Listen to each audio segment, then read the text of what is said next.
آج بھی حسب معمول صبح سویرے اٹھ کر انہوں نے نہا دھو کر ناشتہ کیا اور اپنے اسکول بیگ اٹھا کر اسکول کی طرف نکل پڑے۔ راستے میں اور بھی بہت سے بچے ان کے ہمراہ ہو لیے تھے۔ وہ سب خوش گپیوں میں مصروف ہنستے کھیلتے اسکول کی جانب بڑھتے جا رہے تھے کہ اچانک ایک گاڑی جو 6 سیٹر ہوتی ہے آ کر ان کے قریب رکی۔ اس میں سے 2 افراد جنہوں نے چہروں پر ماسک لگائے ہوئے تھے وہ تیزی سے نکلے اور نعمان اور فیضان کی طرف بڑھے۔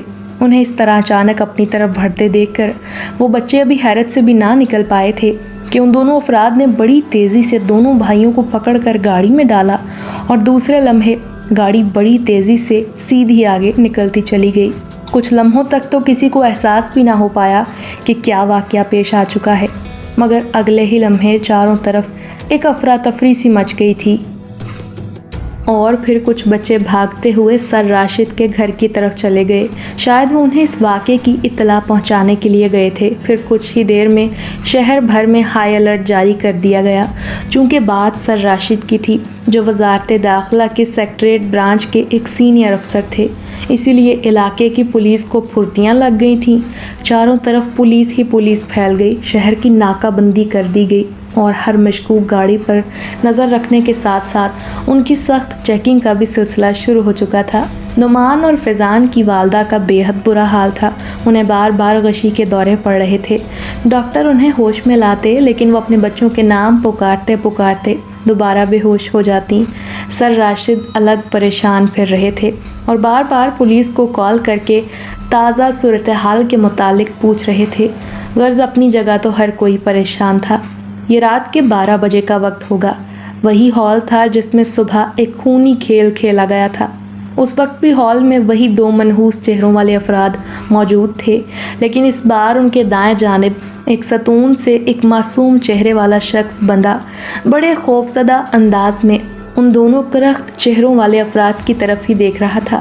اس کی حالت یوں تھی جیسے کسی نے اس کے جسم کا سارا خون نچوڑ لیا ہو۔ اس کا چہرہ ہلدی کی طرح پیلا پڑ چکا تھا۔ وہ دونوں افراد اس کی طرف دیکھتے ہوئے آپس میں کچھ گفتگو کرنے میں مصروف تھے اور پھر کچھ دیر بعد ایک کرخت چہرے والے نے اپنے ساتھ کھڑے ایک شخص کو کچھ کہا تو وہ سر ہلاتا ہوا ایک دروازے کی جانب بڑھ گیا اور کچھ ہی لمحوں میں واپس لوٹا تو اس کے ہاتھ میں ایک کاویہ تھا، جیسا مکینک حضرات کسی تار کو ٹانکا لگانے کے لیے استعمال کرتے ہیں۔ وہ شخص تیز قدموں سے چلتا اس کرخت چہرے والے شخص کے پاس آیا اور پھر اس کی کسی بات پر سر ہلاتا ہوا اس ستون سے بندھے ہوئے شخص کی جانب بڑھ گیا۔ اس کے قریب پہنچ کر اس نے ستون کے دائیں طرف ایک سوئچ بورڈ میں کاویے کا پلگ لگایا اور اسے بٹن دبا کر آن کر دیا۔ تھوڑی ہی دیر میں سے اس میں سے دھواں اٹھنا شروع ہو گیا۔ یہ دیکھ کر اس نے کرخت چہرے والے شخص کو اشارہ کیا جو ایک کونے میں کھڑا سیل فون پر کسی سے بات کرنے میں مصروف تھا، لیکن اس کا اشارہ پاتے ہی اس نے جلدی سے موبائل فون آف کیا اور اس کی جانب بڑھ گیا۔ صبح سے رات ہونے والی تھی لیکن ابھی تک سر راشد کو اغوا کاروں کی طرف سے کوئی فون کال موصول نہ ہوئی تھی اور نہ ہی پولیس کی کوئی خاطر خواہ معلومات مل پا رہی تھی۔ بے حد پریشانی کا عالم تھا، بے چینی تھی کہ بڑھتی جا رہی تھی۔ سمجھ میں نہیں آ رہا تھا کہ اغوا کاروں کا آخر مقصد کیا تھا، انہوں نے ان کے بیٹوں کو کیوں اغوا کیا تھا۔ اگر ان کا مقصد دولت کا حصول تھا تو اب تک ان کی طرف سے کوئی فون وغیرہ کیوں نہیں آیا تھا۔ یہ ایسے سوالات تھے جن کا جواب نہ تو اس وقت ان کے پاس تھا اور نہ ہی پولیس کے پاس۔ ظاہر ہے جب تک اغوا کاروں کی طرف سے کوئی فون موصول نہ ہوتا اس وقت تک ان کے عزائم کا کیسے پتہ چل پاتا۔ پولیس الگ تمام ذرائع بروئے کار لانے میں کوشاں تھی، چونکہ انہیں اوپر کی طرف سے سخت دباؤ کا سامنا تھا اور لمحہ بلمحہ ان سے رپورٹ طلب کی جا رہی تھی۔ کئی بار تو انہیں جھوٹ کا سہارا بھی لینا پڑا تھا تاکہ اعلیٰ افسران کو تھوڑی تسلی ہو سکے اور ان کی جان بخشی ہو پائے، لیکن آخر کب تک دباؤ اس قدر بڑھا کہ ڈی آئی جی نے فوری طور پر اپنا استعفیٰ پیش کر دیا۔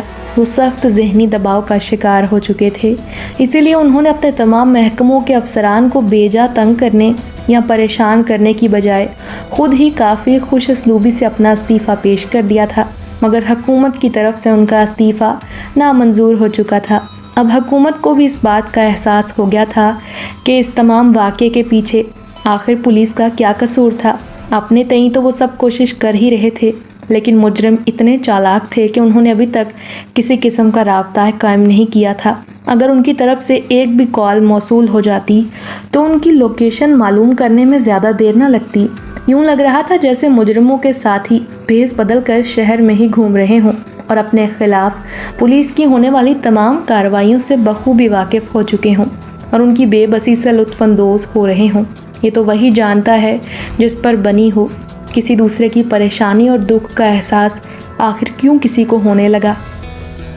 دہکتا ہوا کافیہ ہاتھ میں تھامے وہ کرخت چہرے والا شخص ستون سے بندھے اس شخص کے قریب جا کر رک گیا اور بولا، مجھے وزارت داخلہ کی سیکریٹریٹ برانچ کے لاکر نمبر 7 کی فائل چاہیے۔ میں نہیں جانتا کہ وہ فائل کون سی ہے اور کہاں رکھی ہے، ستون سے بندھے شخص نے خوفزدہ آواز میں جواب دیا، لیکن ابھی اس کا جواب ختم نہیں ہوا تھا کہ اس کے منہ سے دردناک چیخ نکلی۔ اس کرخت چہرے والے شخص نے ہاتھ میں دہکتے کاویے سے اس کے چہرے پر ایک نشان داغ دیا تھا اور دوسرے لمحے جیسے اس پر جنون کی سی کیفیت طاری ہو گئی۔ اس نے سر کے اشارے سے قریب کھڑے دوسرے شخص کو اشارہ کیا اور جیسے وہ اس کے اشارے کو پہلے سے ہی جانتا ہو، اس نے بڑی تیزی سے ستون سے بندھے ہوئے آدمی کی شرٹ ایک جھٹکے سے پھاڑ ڈالی اور اس کا بدن ننگا ہو گیا۔ دوسرے لمحے اسی کرخت چہرے والے نے دوبارہ کاویہ اس کے ننگے بدن پر لگانا شروع کر دیا۔ ہال میں انسانی گوشت جلنے کی سڑان پھیل گئی اور اس شخص کے منہ سے نکلنے والی تکلیف دہ چیخوں نے جیسے ہال میں ایک بونچال برپا کر دیا تھا، لیکن وہ کرخت چہرے والا یوں کھڑا اس کی چیخیں سن رہا تھا جیسے وہ کوئی میوزک سن رہا ہے۔ دوسرے لمحے اس نے جیسے ہی دوبارہ کاویہ اس کی طرف بڑھایا تو ستون سے بندھا شخص طوطے کی طرح فر فر بولنے لگا۔ پھر کچھ ہی دیر میں اس نے ساری معلومات اس کرخت چہرے والے کو مہیا کر دی۔ اس کی دی ہوئی معلومات کے مطابق وزارت داخلہ کی سیکریٹریٹ برانچ کا انچارج سر راشد نام کا بندہ ہے اور لاکر نمبر 7 کی فائل اس کے پاس ہی ہوتی ہے۔ پھر مزید کچھ اور معلومات حاصل کرنے کے بعد وہ کرخت چہرے والا شخص اپنی آنکھ سے کاویے والے شخص کو کچھ اشارہ کر کے ایک دروازے میں داخل ہو گیا۔ اسے اپنے پیچھے ہال میں ایک گولی کی آواز سنائی دی جو غالباً ستون سے بندھے اسی شخص کی ہوگی۔ ہال میں موجود اس کاویے والے شخص نے شاید اسے گولی مار دی تھی۔ یہ رات کے تقریباً 2:30 بجے کا وقت ہوگا جب ایک سیاہ رنگ کی کار میں 2 افراد جنہوں نے جسموں پر سیاہ لباس زیب تن کر رکھے تھے، چہروں پر نقاب اوڑھ رکھے تھے، وہ آہستہ آہستہ مکانوں کے گیٹ پر لوگوں کے ناموں کی تختیاں دیکھتے آگے بڑھتے جا رہے تھے۔ گاڑی کی سپیڈ کم ہونے کی وجہ سے انہیں کوئی دقت پیش نہیں آ رہی تھی۔ ابھی انہوں نے 10-15 تختیاں ہی پڑی تھیں کہ اچانک انہیں ایک سفید لوہے کے گیٹ کی دائیں جانب والے ستون پر سر راشد کے نام کی تختی لگی دکھائی دی۔ پیچھے بیٹھے افراد میں سے ایک نے خاموشی سے ڈرائیور کے کندھے پر اپنا ہاتھ رکھتے ہوئے اسے رکنے کا کہا۔ ڈرائیور، جس نے پہلے سے ہی گاڑی کی سپیڈ کم کر رکھی تھی، ان کا اشارہ پاتے ہی اس نے گاڑی ایک طرف روک دی۔ چونکہ اس وقت سارا شہر نیند کے مزے لے رہا تھا اور غالباً سر راشد کے گھر والے بھی خواب خرگوش میں ہوں گے۔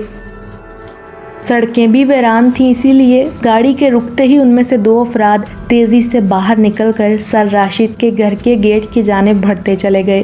شاید انہوں نے گھر کی رکھوالی کے لیے کوئی چوکیدار نہیں رکھا تھا، صرف گیٹ اندر سے بند تھا اور تقریباً پورا گھر سوائے 1-2 کمروں میں لائٹس چلتی نظر آنے کے علاوہ تاریکی میں ڈوبا ہوا تھا۔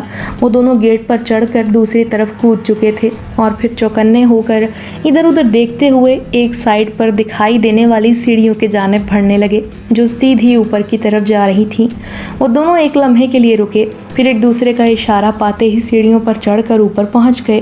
پھر یہ دیکھ کر انہوں نے اطمینان کی گہری سانس لی کہ چھت پر بنی ممٹی کا دروازہ کھلا ہوا تھا اور انہیں نیچے جانے کے لیے مدد مل گئی تھی۔ ایسا لگتا تھا جیسے گھر کے مکینوں نے بے دھیانی میں اوپری منزل کا دروازہ کھلا چھوڑ دیا تھا۔ احتیاط سے قدم اٹھاتے وہ دونوں نیچے اترنے لگے۔ نیچے پہنچ کر انہوں نے باری باری ہر دروازے کو چیک کرنا شروع کر دیا۔ تقریباً سب اندر سے بند تھے، لیکن پھر ایک لائٹ والے کمرے کی کھڑکی کھلی دیکھ کر وہ دونوں اس جانب بڑھنے لگے۔ پھر اندر جھانکنے پر ان کی باتیں کھل گئیں کہ یہ کمرہ شاید سر راشد کا بیڈ روم تھا، جس میں ایک جہازی سائز کے بیڈ پر ایک خاتون اور قدرے درمیانی عمر کا ایک شخص بے سدھ سو رہے تھے۔ بچوں کی گمشدگی کے بعد تھک ہار کر اور پولیس سے مذاکرات کے بعد اور ابھی تک چونکہ انہیں اغوا کاروں کی طرف سے کوئی فون موصول نہیں ہوا تھا، اسی لیے انہوں نے بھی سارا معاملہ اللہ کے سپرد کر دیا تھا۔ اور نیند تو پھر کانٹوں پر بھی آ جاتی ہے، اسی لیے وہ بھی اس وقت اپنے بیڈ روم میں خواب خرگوش کے مزے لے رہے تھے۔